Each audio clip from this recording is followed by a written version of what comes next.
Hace 4 días, 5 días atrás, 4 días atrás, decíamos que teníamos información acerca de la semana pasada, ¿no? Decíamos que teníamos información acerca de un asesor del Ministerio de Hacienda, un asesor jurídico del Ministerio de Hacienda, que había recomendado no firmar ni llevar adelante, ni hacer desembolso, ni esas cosas al contrato con Cutler Uniservice, porque el contrato no era llave en mano y porque no tenía boleta de garantía. Lo dijimos hace rato, pedimos que alguien del gobierno nos dé una explicación o que se refiera al tema. Cosa rara, nadie se refirió y dijimos probablemente el presidente de la República conozca de esta situación.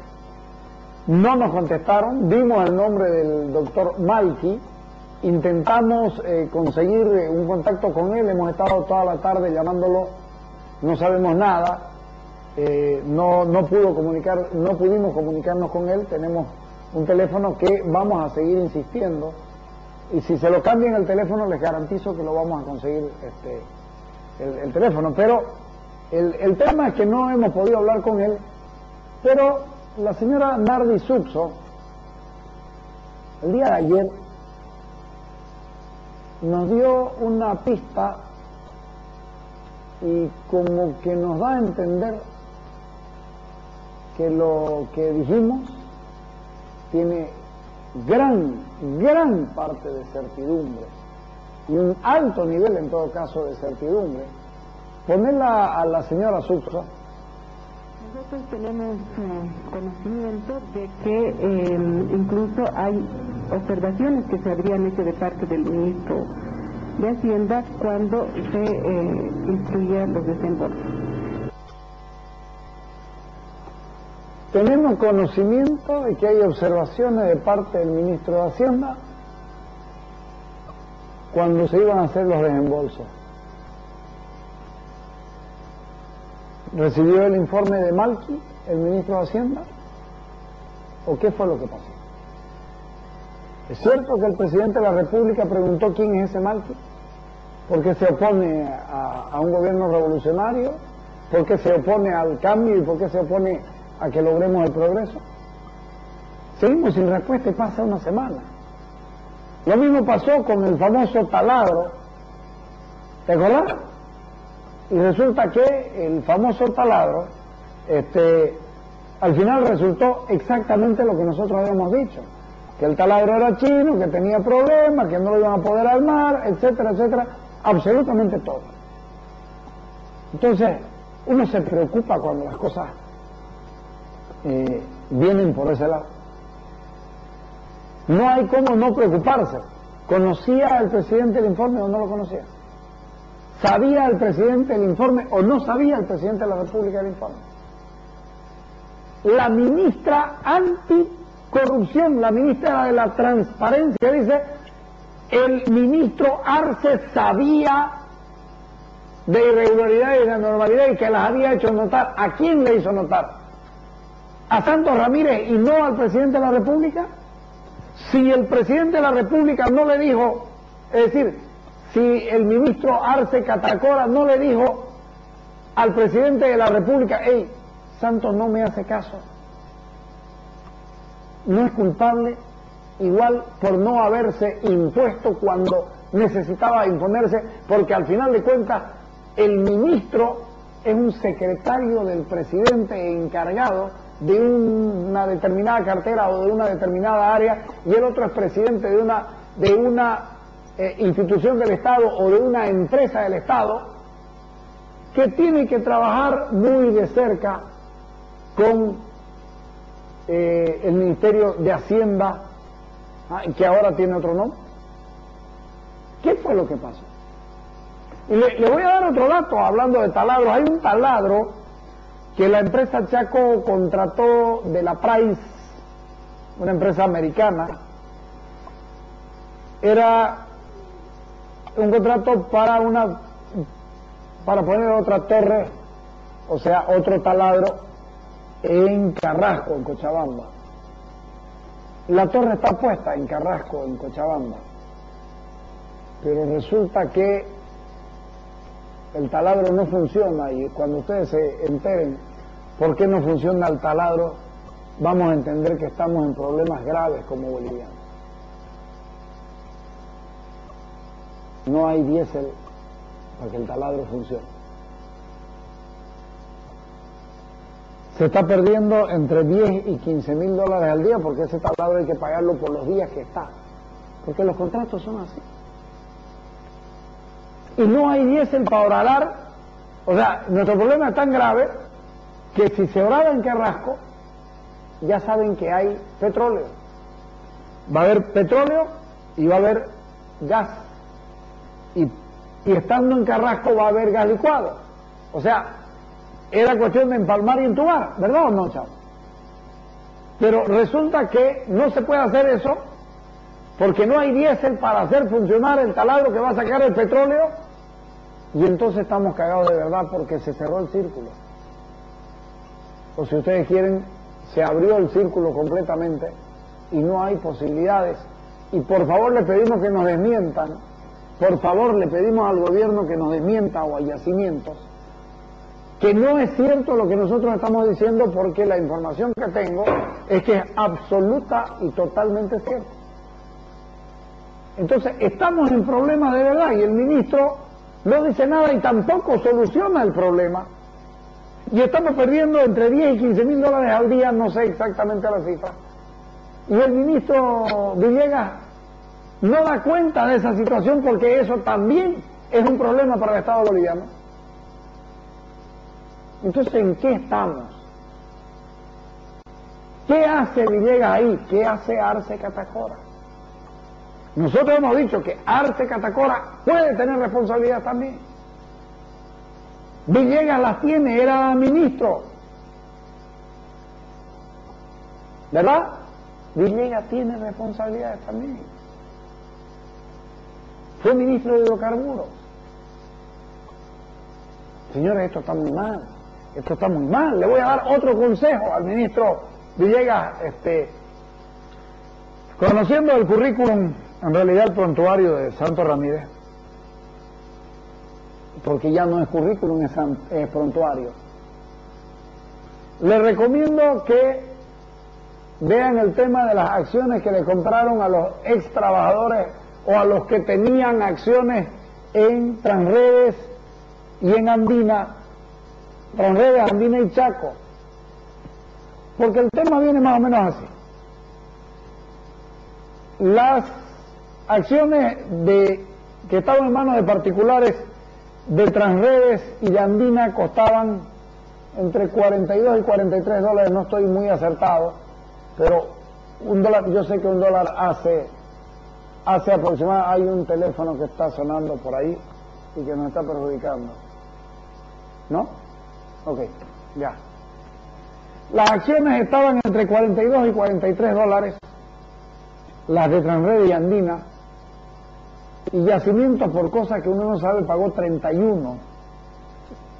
O sea, pagó $11 menos, digamos $10 menos en lo que se trata de Transredes.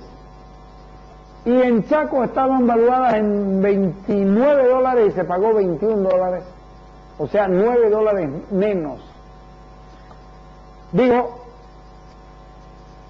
siendo 100.000 acciones, podemos estar hablando de aproximadamente $1 millón en lo que teóricamente ganó Yacimientos comprando acciones más baratas.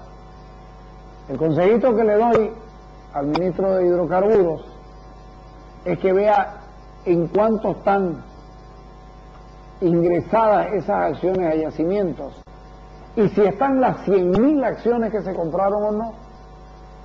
Porque si el señor las colocó entre 42 y 43 dólares la una y en 21 la otra, bien podemos estar hablando de que alguien se metió al bolsillo $1 millón. Porque el precio de entre 42 y 43 y el precio de 29 estaba establecido como precio de mercado o de bolsa. ¿Cómo es que se logró pagar 31 en un caso y 21 en el otro? ¿Cómo la hizo? Es un genio de la finanza. Es un benefactor de yacimientos en $1 millón aproximadamente. Creo que valdría la pena que, conociendo el prontuario, comiencen a buscar en cuánto se pagó eso, porque yo les voy a traer hasta los cheques, les voy a traer hasta los cheques de las acciones que se compraron. No les voy a traer de las 100.000, porque seguramente hay gente en otros lados, pero les voy a traer cheques por más de $200.000. Copias de cheques por más de $200.000. Los apretaron a los ex trabajadores de yacimiento.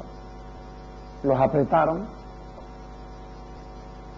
Si quieren compran y si no quieren no compran, pero al final sus acciones siendo solitos no valen nada. Y tuvieron que vender a $31 y a $21 cuando sabían que el valor del mercado era más alto. Recomiendo al ministerio que mire esa situación. ¿De dónde sacaron la plata? Del fondo de fideicomiso. Estaban autorizados para sacar plata para comprar las acciones, que no es malo que las compren las acciones, pero sacaron ¿de dónde? Del fondo.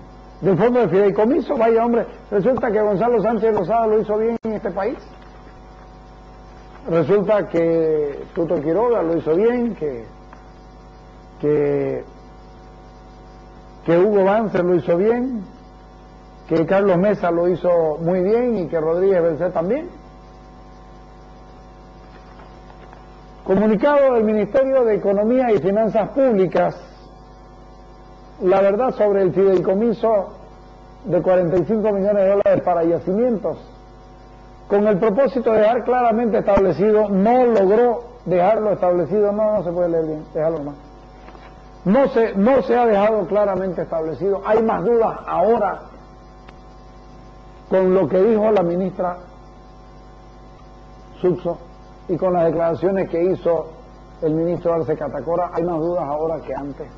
Pero dice, para dejar claramente establecido cuál es el rol de la entidad y el marco legal aplicado en la constitución del fideicomiso de 45 millones a favor de yacimientos, el Ministerio de Economía y Finanzas Públicas aclara: el fideicomiso es una herramienta establecida en el Código de Comercio que no comenzó a utilizarse en esta gestión. Todos los anteriores gobiernos, Hugo Banzer, Jorge Quiroga, Jorge Sánchez, Gonzalo Sánchez Lozada, Carlos Mesa y Eduardo Rodríguez Bercé, aprobaron y constituyeron fideicomiso con recursos públicos, por lo que es incorrecto presumir que esta es una figura utilizada para eludir los mecanismos de control y menos apañar un uso indebido de los recursos públicos. Señores de los gobiernos citados, pueden considerarse en este momento absueltos de cualquier duda en cuanto a la posibilidad de que ustedes hayan cometido fraude, que hayan cometido actos de corrupción, porque el gobierno se respalda diciendo que ustedes lo hicieron. Y entonces, ¿a qué se debe el discursito del gobierno? Me tuve que juntar con los corruptos, ¿ah? Y esos corruptos que no sé cuánto, todos los días los ataca, pero cuando quieren justificar una acción que mucha gente, de la que mucha gente desconfía, no, pero Goni lo hizo, mierda, ¿te das cuenta? Puta que somos cínicos los bolivianos. ¿Acaso hay diferencia entre este gobierno y el anterior? ¿O los anteriores? Ya lo dijimos que lamentablemente no hay diferencia, y esta es la prueba. Resulta que le dijeron corruptos, son parte del pasado, queremos desterrar, Gonzalo Sánchez Lozada no sé cuánto, este ladrón, este pícaro, este sinvergüenza, este no sé cuánto. Y resulta que si quiero justificar mi picardía o quiero encubrir mis gastos y las cosas mal hechas, no, pero si Goni lo hizo, Tuto lo hizo, Banzer lo hizo, ¿cuál es el problema? Carlos Mesa lo hizo, Rodríguez Bercé lo hizo. Y si lo hicieron ellos y estaba bien, ¿por qué no lo puedo hacer yo? En la lógica en la moral de tartufo del gobierno, uno puede entender, de que mierda, qué lindo que es parecerse a los anteriores cuando uno quiere tapar lo que es a toda vista irregular. ¿Alguien lo puede entender? Yo no. Yo no. Ponerlo a la ministra Subso hablando del tema del fideicomiso,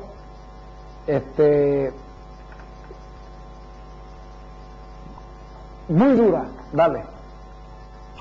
Tengo que decir, entre otras cosas, que el tema del fideicomiso está dado por un decreto. Quien tendría que haber precautelado el fideicomiso es el Banco de la Unión. Como dice también la costumbre, la norma, etcétera, como un buen padre de familia. ¿No es cierto? Cuidar, el fideicomitente tiene que tener, para un fin específico es que se da el fideicomiso. Y el fideicomiso solo puede ser desembolsado para ese fin exclusivo, ¿no? Y eso no para otro. Entonces, para el Banco de la Unión, pero en este caso, supervigilando que son dineros del Estado, tenía que hacerlo el presidente de Yacimiento, ¿no? Y por supuesto todos los equipos. Lamentablemente, por supuesto que sí, porque Hacienda es el ente emisor del fideicomiso, por supuesto que entra Hacienda es el ente emisor. Pese a todo ello, lamentablemente, quien debía cuidar que ese fideicomiso sea desembolsado de acuerdo a norma, de acuerdo al propio decreto que se le facultaba para lograr en realidad que la planta preparadora de líquidos funcione, es la máxima autoridad ejecutiva en ese momento, el expresidente de YPFB. Lamentablemente esto no sucedió. Por todo lo que podemos ver, no sucedió. Y vemos más bien que de parte del expresidente hay notas que manifiestan que pese a las observaciones se debe desembolsar. Entonces, esos documentos los hemos entregado al Ministerio Público y será el Ministerio Público que investigue, que cruce información, que verifique esta información, que pregunte a la persona que firme esa nota cuál es el motivo para firmar este tipo de instrucción al Banco de la Unión.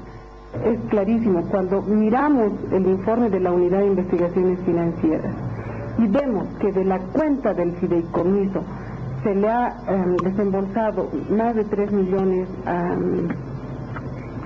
Cattler Uniservice, se puede ver que esos dineros Cattler Uniservice los ha utilizado para otros fines, ¿no? Como el pago de cuentas, el pago de deudas, etcétera, que no tenían nada que ver con todo lo que es el objetivo del fideicomiso, ¿no?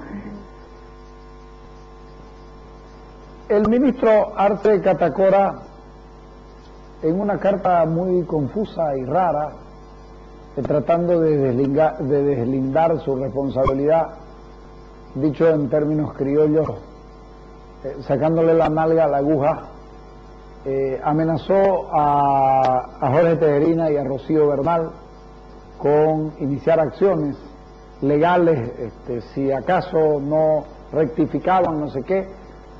Jorge Tejerina leyó la carta hoy día y creo que entre lo que dice el ministro Arce Catacora, lo que dijo ayer, lo que se negó a decir hoy día y la declaración de la ministra, el ministro Arce Catacora se convierte también en una persona necesariamente observada en este tema. Nosotros nos fuimos a preguntarle a Ludwig Toledo, que sabe harto de banca y de fideicomiso y de economía y todas estas cosas, ¿qué es un fideicomiso? ¿Y para qué se usa y cómo se usa? Esto es lo que contestó. Bueno, en primer lugar tenemos que decir que la figura de los fideicomisos o del fideicomiso está en todas las estructuras legales de cualquier país desde mucho tiempo atrás, ¿no? El problema no está muchas veces en crear fideicomisos, sino si los mandantes tienen el poder y la capacidad legal para constituirlos. Ese es el primer punto. Y después, obviamente, el cumplimiento del mandato que tiene incluido todo fideicomiso. Esos son los problemas que pueden surgir después, pero en sí mismo la creación de un fideicomiso no es nada fuera de lo normal, digamos. Como digo, todo se inicia si la persona que lo ordena constituir tiene autoridad para hacerlo, en este caso el gobierno nacional. Suponemos que debe haber una ley que le autorizara a crear este tipo de fideicomisos. Suponemos que es así, salvo que, como siempre, este gobierno se caracteriza por tomar decisiones sobre bases de decretos, ¿no? En todo caso, ahí está un instrumento legal que ordena la creación de este fideicomiso. ¿Cuándo y por qué se debe crear un fideicomiso? Cuando se quiere buscar la ejecución de algún tipo de objetivo o realización de alguna tarea, entonces se asigna, se crea se asigna recursos, ¿verdad?, para la ejecución de un objetivo. Bueno, el gobierno, si uno mira el documento que lo crea, son varios objetivos, entre ellos la parte petrolera. Entonces eso tiene su contrapartida, que es ya las auditorías, las evaluaciones del cumplimiento de ese fideicomiso, del comitente, que es el gobierno, y el comisionado, que es el que tiene que ejecutar, en este caso yacimiento en algunos casos, en otros casos otras entidades que ha creado el Estado. El fideicomisario, que es el banco, solamente cumple las instrucciones del comitente, nada más. Él no dispone en absoluto nada que no esté contenido en el mandato de fideicomiso, no puede hacer otra cosa. Hay proyectos que son a fondo perdido y otros que no, pero en el caso, entiendo, de este fideicomiso, ninguno es a fondo perdido, hasta donde yo recuerdo por lo menos. El grueso está en el sector petrolero, eso no es a fondo perdido, son fondos para realizar inversiones, que luego van a tener que ser evaluados por el propio Estado en sus instancias, sea Contraloría, Ministerio del Ramo, para ver si esos proyectos que están estipulados en el mandato del fideicomiso se hayan cumplido. Muy claro, Ludwig, y te agradezco, Ludwig. Dice el Ministerio de Economía y Finanzas Públicas: de igual manera, el fideicomiso no representa la pérdida de los recursos públicos. Un fideicomiso se constituye con recursos transmitidos de manera temporal y no definitiva al fiduciario, el famoso a fondos perdidos, por lo que el contrato entre el fideicomitente, el Ministerio, y el fiduciario, el Banco Unión, y el beneficiario, yacimiento, establece el retorno del dinero, en este caso al Tesoro General de la Nación, en un plazo de 2 años y 6 meses. El tema es que no se han cumplido, lo dijo muy claramente la ministra Suso. El caso es que no se han cumplido los procesos que debían cumplirse, que son, ¿sabes qué?, inmodificables, salvo que se hagan adendas. Si nosotros sabemos que en el caso del contrato Cutler Uniservice con yacimientos hay 4 adendas, el fideicomiso debió sufrir 4 cambios para ir adaptándose a las propias adendas que van cambiando el estatus de parte del contrato principal por el cual se crea el fideicomiso. Consecuentemente, si usted hizo un contrato que dice A, cuando ese contrato ya es AB, tiene que hacer una adenda al fideicomiso que diga que está para cumplir con lo requerido por el contrato AB. Cada vez está más complicado Santos Ramírez, cada vez está más complicado el Ministerio de Hacienda, porque no hizo lo que debía hacer. Y para ponerle la tapa, por favor, la tapa a esto, escuchen esta maravilla. Presidente Morales denuncia infiltración de la CIA en yacimientos. En el Chapare denunció el viernes una infiltración de la CIA a la estatal petrolera recientemente sacudida por un caso de corrupción. Escuchen esto, aquí, no sé cómo, todavía no la manejo bien esta cosa, no sé cómo hacerle crecer la letra. Lamentablemente ha habido presencia de la CIA en yacimientos y algunos compañeros han sido atrapados por la infiltración externa. Lamentablemente los pillaron a los pícaros. Puta, ustedes lo pueden entender, lo dijo el presidente de la República, que se lamenta que lo hubieran pillado a los pícaros, pero sigue. El mandatario que viene de Rusia y Francia refiere que la CIA pinchó en circunstancias que prometió desentrañar después. La estatal de petróleo envuelta por una corruptela que tocó a su ex compañero de lucha. Morales dijo que la organización se coló en la empresa en que Morales hubo descansado el peso del proceso de cambio que impulsa su administración y nacionalización. Dijo Morales, después de que fracasaron en sacarnos del palacio mediante un golpe de Estado civil, ahora va a venir por el sector de yacimiento, el sector petrolero. Yo pensaba que la infiltración se realizaría por medio de consorcios multinacionales petroleros para dejarnos contra la pared y contra el pueblo boliviano. El presidente de la República ha lamentado que se descubrió el complot para atentar contra el gobierno boliviano de parte de sus compañeros. Sigue lamentando que Santos Ramírez esté preso. Esa es la conclusión a la que yo humildemente me permito llegar. Creo que no estoy muy lejos de lo acertado. ¿Ah? La CIA se metió, lamentablemente los pilló. Eso es lo que dice. Algunos de nuestros compañeros han sido atrapados por esta infiltración externa. Lamentablemente ha habido presencia de la CIA. Claro, lamentablemente la CIA lo mató a O'Connor. Lamentablemente la CIA lo debe haber mandado a los sicarios. Lamentablemente la CIA le dijo a Santos Ramírez, vas a hacer esto. Lamentablemente la CIA manejaba a Santos Ramírez, lo que significa, presidente, una sola cosa. Si la CIA comenzó y se metió con Santos Ramírez, revise bien su entorno, porque casi nunca estas cosas vienen solas. Que se cuiden de corrupción sus demás compañeros, porque seguramente la CIA los va a pillar también. Lo dijo el presidente, no yo, vámonos al corte.